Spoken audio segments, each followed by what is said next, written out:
Vijay V6 news reporter sir.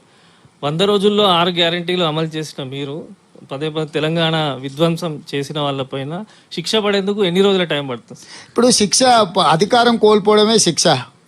ఆ దెబ్బకు కింద పడి ఇరగడాలు కూడా మీరు చూసిరు కదా.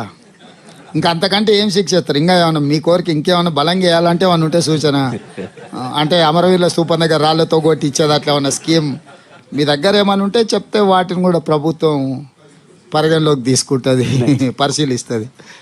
నెక్స్ట్ సార్, నరసింహారావు ఈనాడు రిపోర్టర్ అండి. ఇప్పుడు హైదరాబాద్ సిటీకి సంబంధించి గ్రేటర్లో 29 నియోజకవర్గాలు ఉన్నాయి.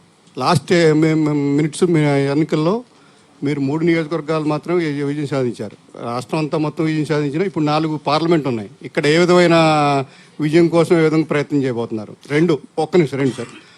ఆంధ్రప్రదేశ్లో మీరు నిన్న చేసిన బహిరంగ సభ మంచి రెస్పాన్స్ వచ్చింది. ఇదే కంటిన్యూ చేస్తారు అక్కడ ఎన్నికల ప్రచారం? మొదటిది ఎన్నికలకు ఎన్నికల వ్యూహం ఉంటుంది, ఎత్తుగాడు ఉంటుంది. అవన్నీ బహిరంగంగా చెప్తే అది వ్యూహం కాదు, ఎత్తుగడ కాదు.